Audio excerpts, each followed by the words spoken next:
Chennai shopping మాల్లో ఉగాది వేడుకలు. మీ పండుగ షాపింగ్ చెన్నై షాపింగ్ మాల్లో చేయండి. అందమైన వస్త్రాలతో పాటు విలువైన బహుమతులు పొందండి. Welcome to crime diaries. ఈ వారం మన గెస్ట్ ఎన్కౌంటర్ స్పెషలిస్ట్. గతంలో ప్రస్తుతం లా అండ్ ఆర్డర్ ఎవరైనా చేతిలోకి తీసుకుంటే, పోలీస్ ఇమేజ్ కానీ ఎవరైనా దెబ్బతీస్తే వాళ్ళకి బడితిపూ చేయడంలో నెంబర్ 1 ఆఫీసర్గా ఉన్నారు. అయినా ఈ వారం మన గెస్ట్ పేరు రాములు నాయక్, ఇన్స్పెక్టర్ తెనాలి. రాములు నాయక్ గారు అనగానే ఇటీవల ఒక వీడియో వైరల్ అయింది. పబ్లిక్లో రౌడీ షీటర్ని పనిష్మెంట్ ఇవ్వడంలో ఆయన పేరు బయటకు వచ్చింది. ఆయన ఎందుకు అలా చేయాల్సి వచ్చింది, గతంలో ఆయన ఎన్కౌంటర్ స్పెషలిస్ట్ ముద్ర ఎందుకు పడింది, అన్నిటికన్నా ఇంపార్టెంట్ ఆయన ప్రొఫెషన్ టైంలోనే గ్యాలంటరీ అవార్డు సంపాదించిన వ్యక్తి. ఆ వ్యక్తిని మేము పరిచయం చేస్తున్నా. సార్ నమస్తే అండి. నమస్తే. రాములు నాయక్ గారు, ఇటీవల వీడియో తెనాల్లో ఒక రౌడీ షీటర్ని పనిష్మెంట్ ఇవ్వడం, ఆ వీడియో బాగా వైరల్ అవ్వడం, అది అన్ఫార్చునేట్లా ఫార్చునేట్లీ అంటారా? దానికన్నా ముందు మీరు పోలీస్ యూనిఫామ్ అనేది ప్యాషన్గా వేసుకున్నారా, లేదా దాని ఏదో ఛాన్స్ వచ్చిందని వేసుకున్నారా? 2, మూడోది మీ రికార్డ్స్ ఒకసారి చూస్తే నక్సలెట్లను చూసి మీరు పోలీస్ అవ్వాలనుకున్నారనేది మీ రికార్డ్స్లో కనిపిస్తుంది. అది ఎంతవరకు వస్తుంది? ఈ 3 ప్రశ్నలకు సమాధానం చెప్పే ముందు రాములు నాయక్ గారి ఫ్యామిలీ బ్యాక్గ్రౌండ్, పేరెంట్స్ అసలు యూనిఫామ్లోకి ఎందుకు వచ్చారు? మాది నేటివ్ ప్లేస్ బ్రహ్మానందపురం అని మాచర్ల మండలం అండి, పల్నాడు డిస్టిక్ ప్రెసిడెంట్. అది నాగార్జున సాగర్ పక్కన ఒక చిన్న పల్లెటూరు. అయితే ఈ ఊరి దగ్గర నల్లమల ఫారెస్ట్ ఎడ్జ్లో ఉంటుంది మాది. మాకు అంతకుముందు 90s నక్సలిజం బాగా ఎక్కువ ఉండేది మన ఏపీ స్టేట్లో. అప్పుడు గ్రేహౌండ్స్ అనే ఒక ఫోర్స్, ఒక ఎలైట్ ఫోర్స్ రాకముందు నక్సలిజం అంటే బాగా ఎక్కువ ఉండేది. మనం అంటే పోలీసులాగా వాళ్ళు కూడా క్యాజువల్గా పల్లెటూరులో తిరిగేవాళ్ళు. అంటే నక్సల్స్ మూవ్మెంట్ మీ బార్డర్లో ఎక్కువ కనిపించదా? ఎక్కువ ఉండేదండి. అప్పుడు మనకు 1995 అనుకుంటా. ఇప్పుడు మన గుంటూరు డిస్ట్రిక్ట్ ఎస్పీ గారు మీనా సార్ ఉండే, ఆర్పి మీనా గారు. అప్పుడు ఈ కృష్ణా రివర్ పక్కన ఎకనంపేట దగ్గర ఒక ఎన్కౌంటర్ అయిందండి. Encounter means exchange of fire అయింది. ఎక్స్చేంజ్ ఆఫ్ ఫైర్లో మనకు అక్కడ 3 మెంబర్స్ చనిపోయారు. నాగమ్మ అని ఒక అతను, తర్వాత లతక్క, ఇంకొక అతను రామకృష్ణ అని. ఈ 3 పర్సన్స్ ఎక్స్చేంజ్ ఆఫ్ ఫైర్లో చనిపోయారు. అప్పుడు అక్కడ నుంచి మా ఊరు నుంచి అది జస్ట్ 2 కిలోమీటర్స్ అండి. అప్పుడు ఆ నక్సలైట్స్ సుమారు మా ఊరికి వచ్చి ఒక 4-5 డేస్ దాకా దాక్కున్నారు. అంటే ఎక్స్చేంజ్ ఆఫ్ ఫైర్ అయిన తర్వాత వాళ్ళు అక్కడ నుంచి స్కాచ్ అయిపోతారు, అంటే అంత డివైడ్ అయిపోతారు. అప్పుడు వాళ్ళకు మేము భోజనాలు పెట్టినప్పుడు నేను 9th చదువుతున్నాను. నక్సలైట్లు మా ఊరికి వచ్చారంటే అన్నోళ్ళు వచ్చారు అనేవాళ్ళు. వాళ్ళు పబ్లిక్ని చాలా దగ్గరగా, అంటే చాలా క్లోజ్గా ఉండేవాళ్ళు. ఎంత క్లోజ్ అంటే ఒక సొంత తమ్ముడు చూస్తున్నట్టు ఇంకా బాగా ప్రేమగా చూసుకునేవాళ్ళు. ఊర్లో ప్రతి ఒక్క సమస్యను వాళ్ళ సమస్యగా భావించి వీళ్ళు అంటే సర్వీస్లా కాకుండా కొంచెము చట్టాన్ని చేతులు తీసుకొని ఒక వెపన్తో తిరుగుతుంటే అప్పుడు మాకు ఒక ఫీలింగ్ వచ్చేదన్నమాట. ఈ వెపన్ పట్టుకుంటే ఎట్లా ఉంటుంది అనేది, ఆ వెపన్తో మేము కూడా ఇది వెపన్ పట్టుకోవాలనే ఉద్దేశంతో చదవడం జరిగింది. ఆ చదువుల క్రమంలో నేను మా ఇంట్లో లాస్ట్ పర్సన్ని. నాకు ఒక 5 మెంబర్స్ అన్నదమ్ములు ఉంటే, నేను 3 months ఉన్నప్పుడు మా ఫాదర్ చనిపోయారు. మా మదర్ ఓన్లీ కూలీ ఫ్యామిలీ. అయితే మా మదరు అక్కడ మాకు ఈ నాగార్జున సాగర్ దగ్గర కొంచెం బాగలేక, మా నేటివ్ ప్లేస్, మా మామ వాళ్ళ నేటివ్ ప్లేస్ వచ్చేసి నల్గొండ మఠంపల్లి దగ్గర. నేను 5 years తెలంగాణలో చదివాను, 5 years ఆంధ్రలో చదివాను, 7 years రాయలసీమలో చదివాను. అంటే 3 areasలో నేను నా స్టడీ అంతా కంప్లీట్ చేశాను. తర్వాత ఇదే క్రమంలో నేను ఎన్సీసీ సిల్వర్ జూబ్లీ కాలేజ్ చెప్పి ఆర్టీసీ నేను కర్నూలు చదివాను. అక్కడ ఎన్సీసీలో నేను ఒక బిఎల్సీ స్టూడెంట్, ఒక ఎన్సీసీ స్టూడెంట్గా ఉండి 1999లో ఢిల్లీ క్యాంప్కి వెళ్ళి, బిఎల్సీ ఢిల్లీ క్యాంప్లో అక్కడ స్టాండర్డ్ ఆబ్స్టికల్స్ అని ఉంటాయి. అంటే ఒక 11 ఆర్టికల్స్తో ఒక స్టాండర్డ్ ఆబ్స్టికల్స్ ఉంటారు. దాంట్లో నేషనల్ రికార్డ్ చేశాను. ఇప్పటికీ అది ఇప్పుడు బ్రేక్ అవ్వాలి. అంటే అవర్ షాకు, వెపను, తర్వాత ఈ ఫుల్ యూనిఫామ్తో హడిల్ చేయడం, 6 members టీమ్గా చేయడం. ఆ టీమ్ రికార్డు 29 secondsలో క్లియర్ చేసింది. ఇప్పటికి అది రికార్డు, అది ఎవర్ గ్రీన్ అది. తర్వాత అక్కడ ఏపీఐటీసీ అయిపోయిన తర్వాత నేను యూనివర్సిటీ తిరుపతిలో క్యాంపస్లో ఎంఏ హిస్టరీ జాయిన్ అయ్యాను. అక్కడ స్పోర్ట్స్లో నేను కాలేజ్ మన యూనివర్సిటీ తరఫున సెలెక్ట్ అయ్యి ఆల్ ఇండియా స్పోర్ట్స్కి నేను పార్టిసిపేట్ చేశాను. త్రివేంద్రము, అమృత్సర్ ఈ ఆల్ ఇండియా యూనివర్సిటీ కూడా నేను 2 times స్పోర్ట్స్ తరఫున పార్టిసిపేట్ చేయడం జరిగింది. యూనిఫామ్లోకి ఎప్పుడు వచ్చారు, ఎందుకు రావాలనుకున్నారు? మా పల్లెటూరులో ఈ నక్సలిజం చూసి ఏదో వెపన్ పెట్టుకోవాలనే ఒక ఫ్యాషన్తో నేను 2002 సెలక్షన్ యూనివర్సిటీ నుంచి వెళ్ళాను. గుంటూరుకు వచ్చి స్పోర్ట్స్ చేసి ఎగ్జామ్ రాయడం జరిగింది. 2002లో నేను ఫస్ట్ అటెంప్ట్లోనే నేను సిటీ ఆర్ఎస్ఐగా సెలెక్ట్ అయ్యాను. అవునా? సెలెక్ట్ అయిన తర్వాత అదే మూమెంట్లో వెపన్ పట్టుకోవాలంటే అన్నల్లోకి వెళ్ళాలి తప్ప పోలీసులు రావడం ఎందుకు అనుకున్నారు? అంటే అది నేను కంటిన్యూగా ఒక 17 years హాస్టల్లో ఉండడం వలన నాకు ఈ వాళ్ళకి అట్రాక్ట్ అయ్యేవాడిని, అంటే బాగా రెస్పెక్ట్ చేసేవాళ్ళే కానీ నేను వాళ్ళలో వెళ్ళి తిరిగే అంత అవకాశం దొరకలేదు. బట్ మా పల్లెటూరు చాలామంది వాళ్ళతో వెళ్ళాలని ట్రై చేశారు. ట్రై తర్వాత ఎన్కౌంటర్ జరిగిన తర్వాత రిటర్న్ రావడం కూడా జరిగింది. అలాంటివి కూడా జరిగింది. కాకపోతే నేను వెళ్ళలే, వాళ్ళ టీంలో మనం అటాచ్మెంట్ లేదు. బట్ వచ్చినప్పుడు వాళ్ళందరినీ మేము గౌరవంగా వాళ్ళు చూసేవాళ్ళము, భోజనం పెట్టేవాళ్ళం. ఇప్పుడు మనకు తుమ్మురుకోట ఉంటుంది కదా, నేను రామకృష్ణ, అతనికి నేను చాలాసార్లు అన్నం పెట్టాను. ఎందుకంటే మన తుమ్మురుకోట మాచల దగ్గర ఉంటాడు, బిల్లంకొండ ఉంది కదా, గుత్తుకొండ బిల్లం దళం ఉండేది. ఆ దళానికి కమాండర్గా రామకృష్ణ గారు ఉండేవాడు. ఇప్పుడు సెంట్రల్ కమిటీ మెంబర్ చనిపోయాడు కదా, అతను నా చేతిలో చాలాసార్లు భోజనం చేయడం జరిగింది. నేను చాలాసార్లు అతనితో మాట్లాడాను. ఎందుకంటే అతను ఎస్కేబిఆర్ కాలేజ్ మాచర్లో అతను స్టూడెంట్, తర్వాత మా ఏరియాకి అతను నక్సలైట్ లీడర్. కానీ ఆయన భావజాలం పడలేదా మీ మీద? భావజాలం అంటే నువ్వు హాస్టల్లో ఉండి చదువుకోవడం ద్వారా, అప్పుడు నేను 10th అయిన తర్వాత ఏపీఆర్ చేసి కొడిగినహళ్ళి హిందూపూర్ దగ్గర ఇంటర్ చదివాను. APRTC Kurnool silver Jubilee college, తర్వాత యూనివర్సిటీ. అంటే ఈ స్టడీ కంటిన్యూగా వెళ్ళడం వల్ల నాకు ఆ భావాలు పడలేదు. 2002లో డిపార్ట్మెంట్లోకి వచ్చాను. రాగానే ఫస్ట్ గ్రేహౌండ్స్ ట్రైనింగ్ ఉంది అయి ఉంటుంది. గ్రేహౌండ్స్ బేసిక్ ట్రైనింగ్ అప్పాలో చేసామండి. సేమ్ కంటిన్యూగా నాకు ఏదో వెపన్ మీద మోజుతో నేను గ్రేహౌండ్స్కి ఒక 3 years డిప్యుటేషన్ మీద గ్రేహౌండ్స్ అనే టీంలో నేను వర్క్ చేశాను. అంటే 2002 నుంచి 2005 వరకు గ్రేహౌండ్స్. 2002లో ట్రైనింగ్ 3కి వెళ్ళాము, 6 వరకు చేశాను. 6 వరకు, ఓకే. ఫస్ట్ ఆపరేషన్ ఎక్కడ ఉంటుంది? కోమింగ్ ఆపరేషన్ కానీ లేదా ఎక్స్చేంజ్ ఆఫ్ ఫైర్ కానీ? ఎక్స్చేంజ్ ఆఫ్ ఫైర్ అంటే జనరల్గా ట్రైనింగ్లో మాకు ఒక ట్రైనింగ్లోనే గ్యాలంటరీ అవార్డు ఎలా వచ్చింది? ప్రొఫెషన్ ఆర్ఎస్ఐ నుండి వచ్చింది. ఎలా అంటే ఫస్ట్ చర్చలు అయినాయి 2024 అనుకుంటా. 2004 ఒక రకంగా నేనే కారణం చెప్పుకోవచ్చు. ఎందుకంటే 2004లో చర్చలు నడుస్తున్నాయి. మనకు చిన్న రోడ్ల పెద్ద రోడ్ల దగ్గర మన నక్సలైట్ లీడర్లు బయటికి వచ్చి వాళ్ళు అక్కడ నుంచి మన హైదరాబాద్ రావడం జరిగింది, చర్చలు మాట్లాడడం కోసం. దాని తర్వాత నేను అప్పుడు మార్కాపూర్ 2005 అంటే 2004 ఎండింగ్ మేము కూమింగ్ వెళ్ళాం. మార్కాపురంలో కూమింగ్ వెళ్ళినప్పుడు మనకు రంగనాథ్ సార్ అని డిఎస్పీ ఉండేవాడు. అప్పుడు లడ్డా సారు, ప్రకాశం ఎస్పీ గారు. అయితే అక్కడ నక్సలిజం చాలా ఎక్కువయ్యి అక్కడ చాలా ప్రాబ్లం అవుతుందని చెప్పేసి జస్ట్ ఏరియా డామినేషన్ కోసం పంపించారు. 2005 January 8 first exchange of fire. అప్పుడు జేపీ చెరువు అని ఒక పల్లెటూరు ఉంది, అక్కడ మేము కొండ మీద నైట్ వెళ్ళి హాల్ట్ తీసుకున్నాము. ఎర్లీ మార్నింగ్ కింద దిగుతున్నాం. జనవరి మంత్ కాబట్టి మంచు బాగా పడుతుంది. మంచులో మేము కింద దిగుతున్నప్పుడే రైట్ సైడు ఈ ప్రకాశం డిస్ట్రిక్ట్ గిద్దరు ఏరియాలో ఆర్మీకి ఎక్కువ వెళ్తుంటారు. వాళ్ళకు స్వెటర్ వేసుకునే అలవాటు ఉంటుంది, అంటే ఆర్మీ స్వెటర్. ఒక అతను ఆర్మీ స్వెటర్ వేసుకొని వెళ్తూ ఉంటే డౌట్ వచ్చి నేను రేర్ గార్డుకున్నాను ఎస్ఐ ఉన్నప్పుడు. అయితే సార్ ఎవరో ఉన్నారు సార్ అంటే పోయి చూసామని చెప్పారు. నేను జస్ట్ అట్లా చూడడానికైనా ఒక నలుగురు తీసుకుని వెళ్ళాను. మమ్మల్ని చూసి వాళ్ళు మా మీద ఫైర్ పెట్టారు. ఇంకా మేము ఏం చేయాలి అర్థం కాక మేము కూడా రిటాలియేషన్ ఫైర్ పెట్టడం జరిగింది. దాంట్లో ఎక్స్చేంజ్ ఆఫ్ ఫైర్లో ఇంజురీస్ అయినాయి, ఒక చనిపోయింది. అది ఫస్ట్ ఎక్స్చేంజ్ ఆఫ్ ఫైర్. అది 2005 జరిగిన ఇన్సిడెంట్. అది ఇంకా అక్కడ నుంచి 8వ తారీఖు ఒకటి అయింది. Same month same year 11th ఒకటి అయింది. Same year same month 15th నాడు ఒకటి అయింది. కంటిన్యూగా ఎక్స్చేంజ్ ఆఫ్ ఫైర్ అయింది. అదంతా నల్లమల ఫారెస్ట్. ఒకటేమో అర్ధవీడు మండలం దగ్గర, ఇంకొకటేమో చింతల. ఈ చింతల దగ్గర మంచి ఎక్స్చేంజ్ ఆఫ్ ఫైర్ అయింది.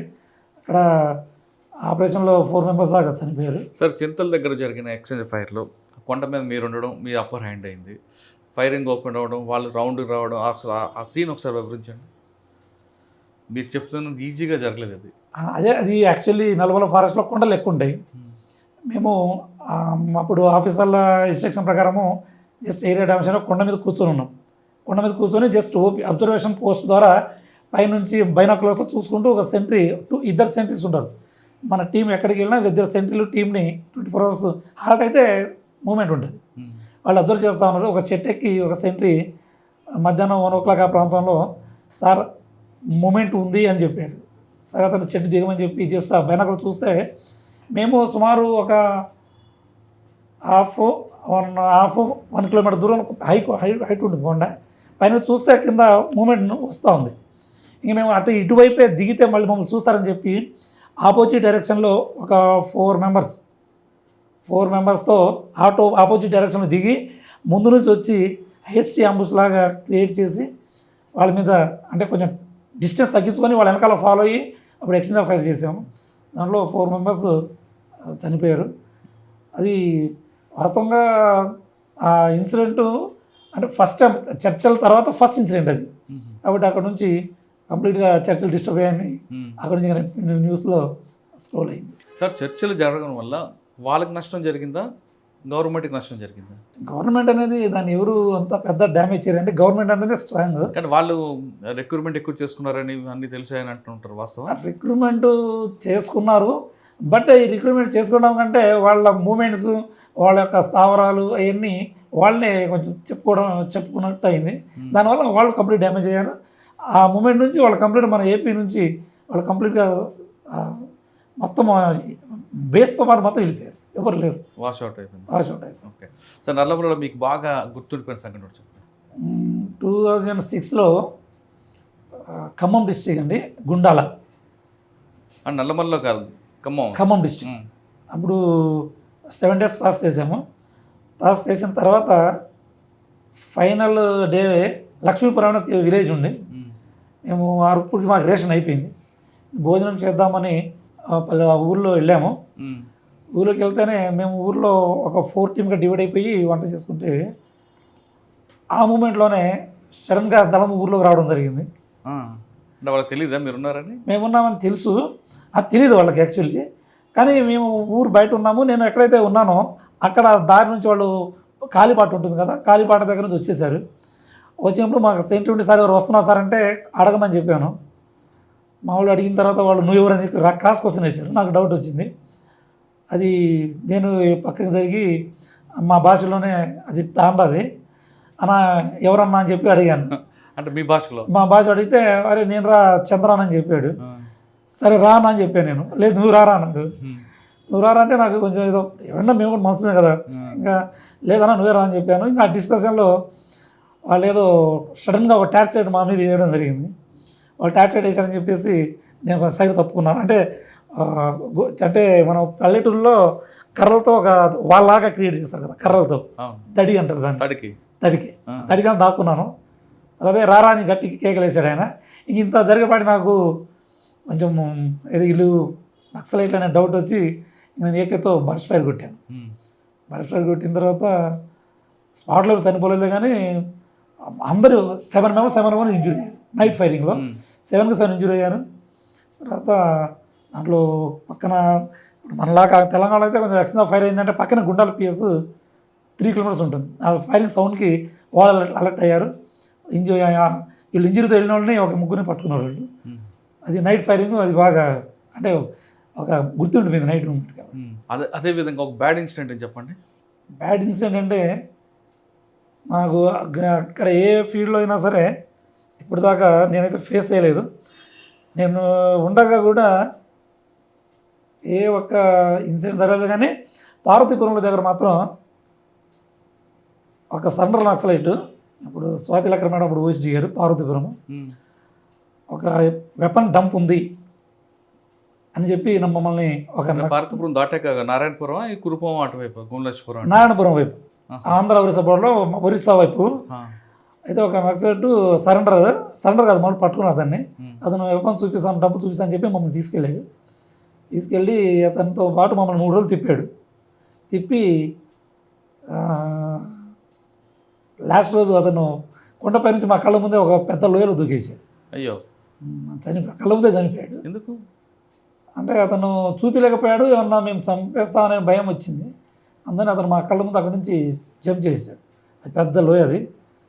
తర్వాత మేము పల్లెటూరు ఆ ఊరోళ్ళతోనే మళ్ళీ కిందికి దిగి మళ్ళీ అతను బయట తీసుకెళ్ళి చనిపోయాడు. స్పాట్లో బ్యాడ్ ఇన్సిడెంట్ అది. కళ్ళ ముందు ఒక మనిషి ప్రాణం పోవడం. మిమ్మల్ని కోసం అంబుషెస్ ఉన్నాయి కదా? మామూలుగా అంబు చేసిన రోజు ఉండే. ఇప్పుడు ఒకసారి 2005లో అనుకుంటా గుత్తికొండ బిల్లం దగ్గర మూమెంట్ ఉండింది. గుత్తికొండ బిల్లం దగ్గర మూమెంట్ చూసుకుని రిటర్న్ వస్తూ ఉంటే రోడ్డు మీద ల్యాండ్ మైన్ బ్లాస్ట్ చేశారు. బట్ ఏంటంటే బయలుకి వాడు ఎప్పుడో చేసింది అది ఇంత స్పార్క్ అవ్వలే.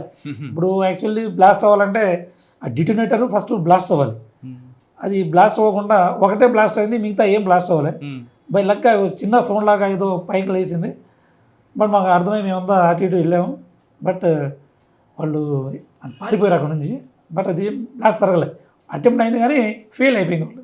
గ్యాలంటరీ అవార్డు ఎక్కడ ఇచ్చారు, దేనికోసం? గ్యాలంటరీ అవార్డు నాకు ఈ చింతల ఎన్కౌంటర్లో ఇచ్చారు. చింతల ఎక్స్చేంజ్ ఆఫ్ ఫైర్లో ఇచ్చారు. అప్పుడు మనకు అతుల్ సింగ్ సార్ ఇప్పుడు ఎస్పీ గారు. ఎవరండి? అతుల్ సింగ్ సార్. ఇప్పుడు మనకు అడిషనల్ డీజీ ఉన్నారు కదా రిక్రూట్మెంట్ బోర్డుకి, ఏసీబీకి సారు మాకు అప్పుడు ఎస్పీ గారు సారు రికమెండ్ చేసి అప్పుడు. సార్ మీరు చాలా ఎక్స్చేంజ్ ఆఫ్ ఫైర్లు చేస్తుంటారు కదా, ఎక్స్చేంజ్ ఆఫ్ ఫైర్లు అంటే అన్నింటిలో క్యాజువాలిటీస్ ఉండవు కానీ అంటే ఏ విధంగా ఉంటాయండి? అంటే ఎంత డిస్టెన్స్లో మీకు వాళ్ళు ఎదురవుతారు? ముందు మీరు ఏమైనా కాషన్ ఇస్తారా, వార్నింగ్ ఇస్తారా, సరెండర్ అవ్వమంటారా? ఎంత డిస్టెన్స్ ఉంటుందండి? అంటే అది డిపెండ్స్ ఆన్ సిచ్యువేషన్. ఇంత డిస్టెన్స్ అని చెప్పలేము. ఇప్పుడు కొన్ని ఏరియాలో అయితే వాళ్ళు కొండపై నుంచి కూడా మనల్ని కావాల్సి ఫైరింగ్ చేసి మనల్ని టెంపర్ చేస్తుంటారు. ఎందుకంటే మనం ఎట్లా పైకి వెళ్ళలేమని. డిస్టెన్స్ బట్టి ఏముండదు. ఒకసారి సడన్గా అవుతుంది, ఒకసారి వాళ్ళే అంబుష్ చేసి వాళ్ళే డ్యామేజ్ అయినవి చాలా ఉంటాయి. ఒకటి గుర్తుందా? అంటే మాకైతే జరగలేదు.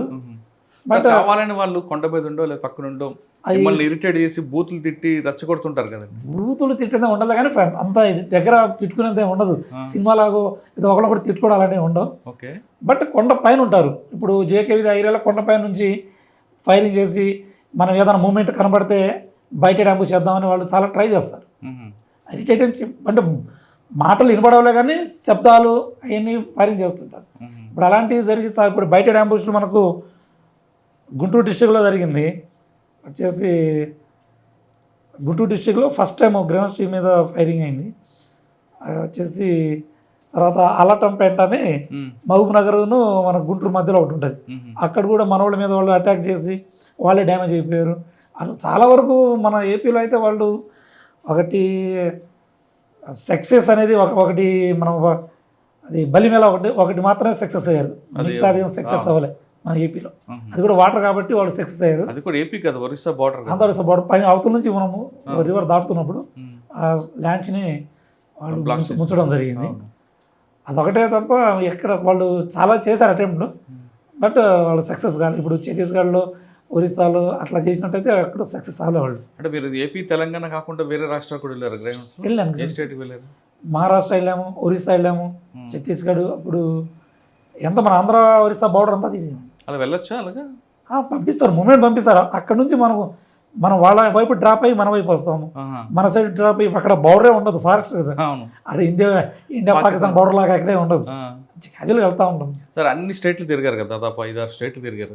టెరైన్ ఎక్కువ టఫ్గా ఉండే టెరైన్ ఎక్కడ? Tough Vizag and Andhra Orissa border. మరి ఎంత అంటే అది పైకి ఎక్కి దిగి సెకండ్ చాలా హార్డ్ ఉంటుంది. అంటే ఫీల్డ్లో సమ్మర్లో కానీ ఒక పెద్ద కొండ ఎక్కితే మనం బాడీలో ఉన్న ఎనర్జీస్ అంతా పోతుంది.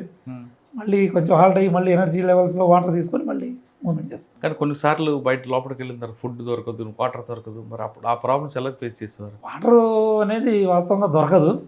బట్ మనం ఒక 2 వాటర్ బాటిల్ క్యారీ చేసుకొని దాని మీద సర్వ్ అవ్వాల్సింది. అంటే మొత్తం 1 వీక్ అంతే ఉండదు. 2-3 డేస్లో అయినా మనము డేకి ఖచ్చితంగా మన వాటర్ మనం ఎత్తుకోవాల్సిందే. వాటర్ మ్యాప్ చూసుకొని వాటర్ పాయింట్ ఎక్కడ ఉందో అక్కడ మనం జీపీఎస్ రెఫరెన్స్ చేసుకొని వెళ్ళాను. ఆ వాటర్ కూడా మంచిది ఉంటుంది ఒక్కొక్కసారి. ఇంకా ఏడి చేసుకోను వడకాచుకొని తాగడం. కానీ నైట్ టైం ఎక్కడ ఉంటారు మరి? ఎల్లుపి తీసుకుంటాం, స్టే తీసుకుంటాం. ఫారెస్ట్లో ఎక్కడైనా సరే టీమ్ హాల్ట్ అయిపోయి దానికి సంబంధించి మనకు సెంట్రీస్ వేసుకొని కొన్నిసార్లు వాళ్ళు కాషన్స్ ఇవ్వడం కానీ, కొన్ని అటాక్లు అవ్వడం కానీ, లేదంటే ఏమైనా జంతువులు లాంటి అటాక్ చేయడం అనేది జరిగితే? జంతువులు అయితే కామన్గా అప్పుడప్పుడు అరుస్తూ ఉంటాయి. కాకపోతే మనం ఒక టీం ఉంటాం కాబట్టి ఇప్పుడు దాకా అయితే అలా వెపన్ ఏదన్నా పాములు కానీ కరిచి చనిపోయిన ఇన్సిడెంట్స్ ఏం లేవు. కానీ తేళ్ళు కామన్ కరుస్తుంది. ఎందుకంటే మనము ఇల్లుకి తీసుకుంటే రాళ్ళు ఉంటాయి, రాళ్ళు కదిపేటప్పుడు తేలు కొట్టేస్తుంది. అప్పుడు కొంచెం దోమలు కొన్ని ఉంటాయి కదా, చాలా ఇబ్బంది. దోమల కంటే ఓడమాస్ రాసుకోవడమే. కానీ వర్షాకాలం ఎలా ఉంటుంది అప్పుడు? నైట్ ఉంటుంది. వర్షాకాలం ప్లాస్టిక్ సీట్ క్యారీ చేయడం. ప్లాస్టిక్ సీట్ ఉంటుంది కదా, అది క్యారీ చేస్తాం వర్షం తడవకుండా. ఒకసారి తడిచేస్తాం పూర్తి, ఒకసారి తడిచేస్తాము, వర్షం నడవాల్సి వస్తుంది, ఎంత కామన్ అయినా మనం ఫేస్ చేయాల్సింది. ఆర్ఎస్ఏ తర్వాత ఇప్పుడు ఇందులోకి ఇప్పుడు చాలా అంటాడు. నేను 2010కి వచ్చానండి. 2010కి వచ్చాను. మార్కాపురము ఎస్ఐకి సర్వీస్ అంతా మా ప్రకాశం డిస్టిక్. తర్వాత ఇన్స్పెక్టర్గా నేను మా సిఐడి మంగళగిరి. తర్వాత సిఐగా నేను నెల్లూరు 5 years చేశానండి. నెల్లూరు 5 చేసినప్పుడు ఒకటి నెల్లూరు వరదల్లో ఫ్లడ్స్ వచ్చాయి. అదే ఎస్ఐగా పనిచేస్తున్నప్పుడు మీకు ఏమున్నాయండి మీకు ఛాలెంజెస్? వెపన్ దీంట్లో ట్రైనింగ్ ఉంది, కానీ లా అండ్ ఆర్డర్కి వచ్చేసరికి దీనికి మళ్ళీ ఇన్వెస్టిగేషన్ ఇవన్నీ కూడా నేర్చుకోవాలి కదా. మామూలుగా ఇంకా ఒక వింగ్ మారినప్పుడు ఖచ్చితంగా దానికి తగ్గట్టు మనం నడుచుకోవాల్సిందే. ఇప్పుడు మార్కాపురంలో ఉన్నప్పుడు మాకు సీనియర్ ఇన్స్పెక్టర్ ఉండేవాళ్ళు, వాళ్ళు మాకు బాగా గైడ్ చేసేవాళ్ళు. ఈ విధంగా చేయండి చేయండి అని వాళ్ళు చెప్పినట్టు. డిపార్ట్మెంట్లో ఒబే ద ఆర్డర్, ఆఫీసర్లు చెప్పేది మనం దాంట్లో కొంచెం ఆర్డర్ని ఒబే చేసి వర్క్ చేసుకుంటే ఎలాంటి ప్రాబ్లం ఉంటుంది. మార్కాపురంలో పనిచేస్తున్నప్పుడు రౌడీ షీటర్స్ ఎక్కువ ఉండేది, ఆటో డ్రైవర్లతో గొడవలు ఇవన్నీ గుర్తున్నాయా? అంటే అప్పుడు కొంచెము ప్రకాశంలో పోలీసింగ్ కొంచెం స్ట్రాంగ్ ఉండేది, పబ్లిక్ కూడా పోలీస్ అంటే కొంచెము కంట్రోల్లో ఉండేది.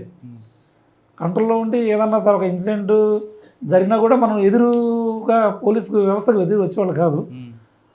అని మార్కాపురం పోలీసింగ్ బాగుంటుంది, అప్పుడు బాగుండేది. ఇప్పుడు కొంచెం డ్యామేజ్ అయింది, కానీ అప్పుడు ఏదన్నా ఒక ఇన్సిడెంట్ జరిగినా కూడా పోలీసు సపోర్ట్ చేసేవాళ్ళు.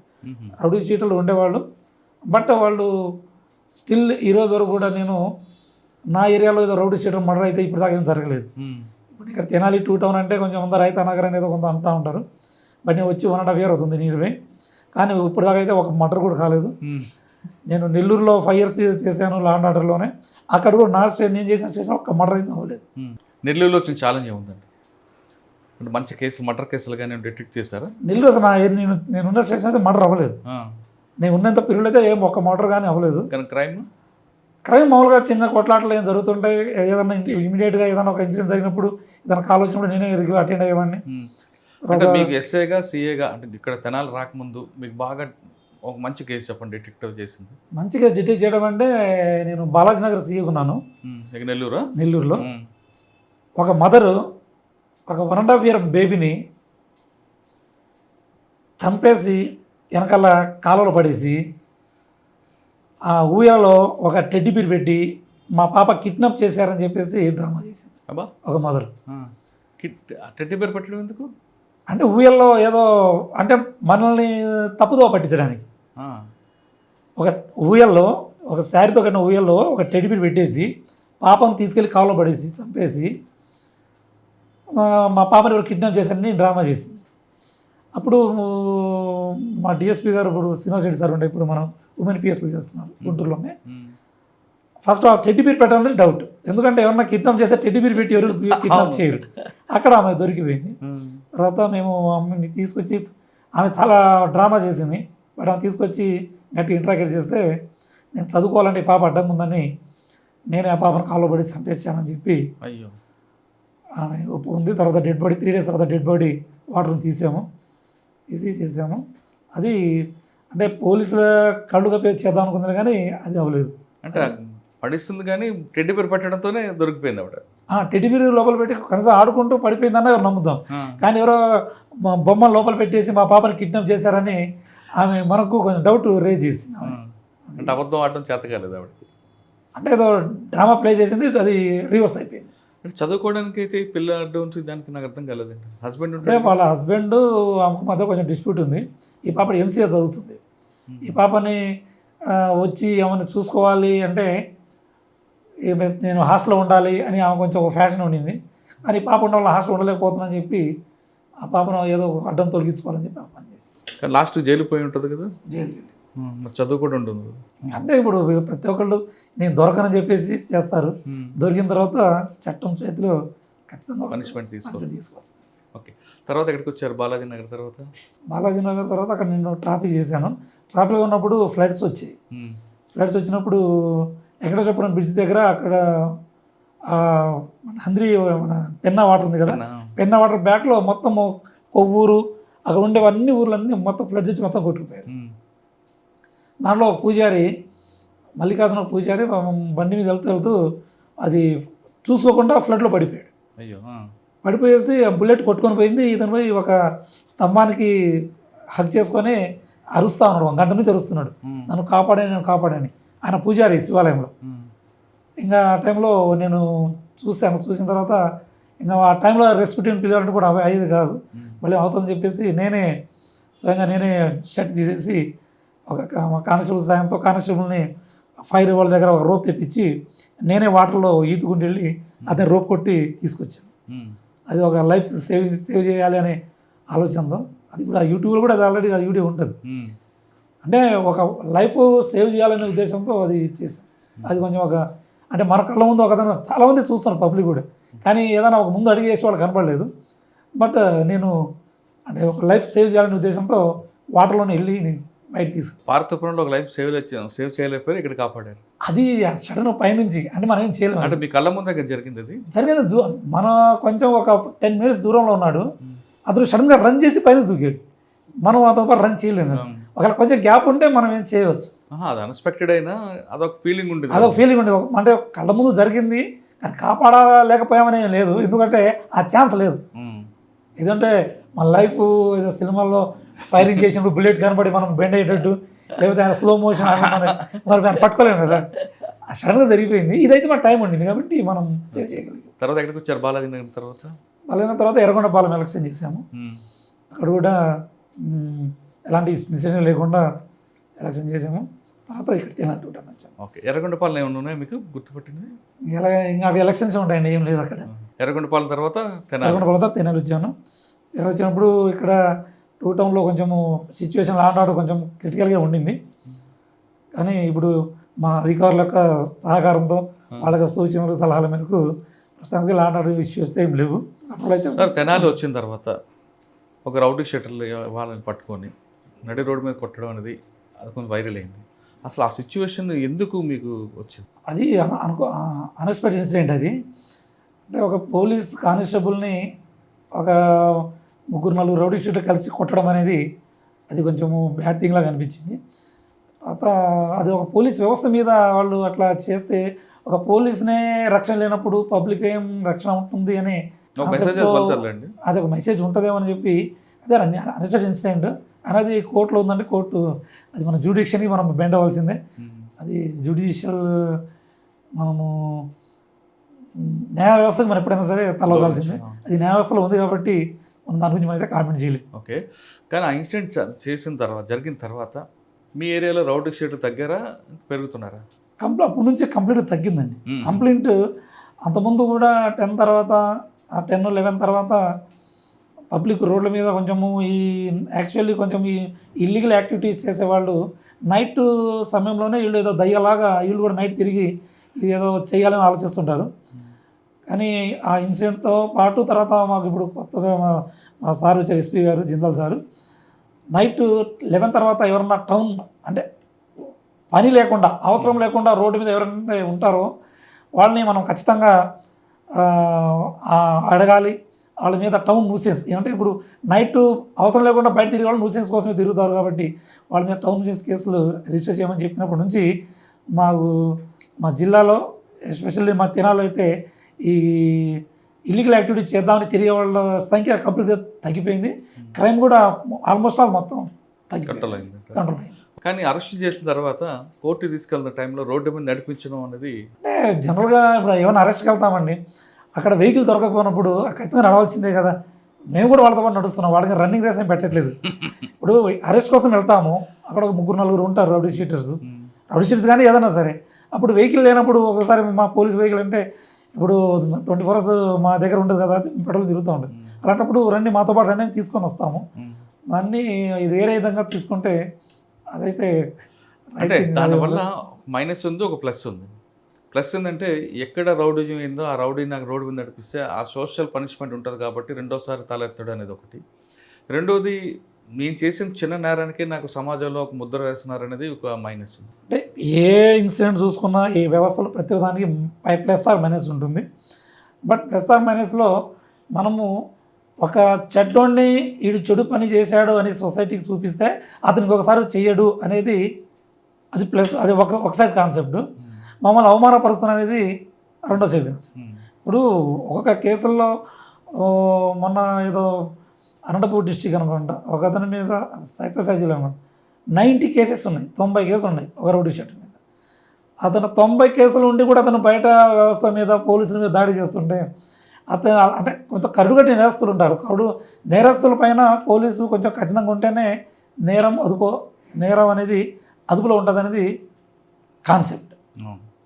ఉంటారు ఇప్పుడు కొంతమంది ఏం చేయని వాళ్ళని చేయడం తప్పులే, కానీ కేసులు ఉండి వాళ్ళు ఈ విధంగా చేస్తే అతను తగ్గుతాడు అంటే దానిలో చేయమని అనట్లేదులే, కానీ అప్పుడు అది అంటే సొసైటీలో అన్నీ జరుగుతుంటాయి, ప్లస్ ఆర్ మైనస్ అన్నీ జరుగుతుంటాయి. దాన్ని అయితే వ్యవస్థని మనం కామెంట్ చేయాలి.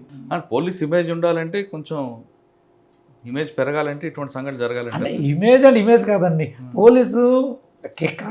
పోలీసులో రెండే ఇంపార్టెంట్ డ్యూటీస్, ఒకటి ప్రివెన్షన్ ఆఫ్ క్రైమ్, రెండు డిటెక్షన్ ఆఫ్ క్రైమ్. నేరాన్ని ప్రివెంట్ చేయడం కోసము ఈ దీంట్లో ఒక పార్ట్ అంతే. నేరాన్ని జరగకుండా హెచ్చరికలాగా తిరగడంలో ఫ్లాగ్ మార్చ్ చేయించడము, పెట్రోలింగు, బీట్లు చేయడము, ఇవన్నీ ప్రివెన్షన్ ఆఫ్ క్రైమ్. జరిగిన తర్వాత ఎట్లా డిటెక్షన్ చేయాల్సింది. ఈ రెండే పోలీస్ కాన్సెప్ట్. ఇది ప్రివెన్షన్ ఆఫ్ క్రైమ్ కింద ఇవన్నీ చేస్తాము. అది మన పోలీస్ మాన్యువల్ రాసిన పదాలు అవి, దాన్ని మనం గౌరవించాల్సిందే, దాని ప్రకారం మనం చేయాల్సిందే. ఇంకా తెనాల్లో ఆ ఇన్సిడెంట్ జరిగిన తర్వాత ఒకేసారి మొత్తం స్టేట్, 2 స్టేట్లు, అన్ని స్టేట్లో కూడా మీ గురించి మంచి పేరు వచ్చింది, చెడ్డ పేరు వచ్చి, 2 వచ్చాయి. దాన్ని మీరు ఎలాగ ఆస్వాదిస్తున్నారు? వాస్తవంగా అట్లయితే చేయకూడదు వాస్తవంగా, ఎందుకంటే చట్టాన్ని గౌరవించాలి. బట్ ఆ ఇన్సిడెంట్ అది ఎలా జరిగిందని మేమే కొంచెము తీసుకోలేకపోయాము. బట్ అది బ్యాడ్ ఇన్సిడెంట్, ఇంకా అది చట్ట పరిధిలో ఉంది కాబట్టి మనం దాని గురించి మాట్లాడలేం. కానీ ఆఫీసర్లు ఏమన్నారా మీకు దాంట్లో?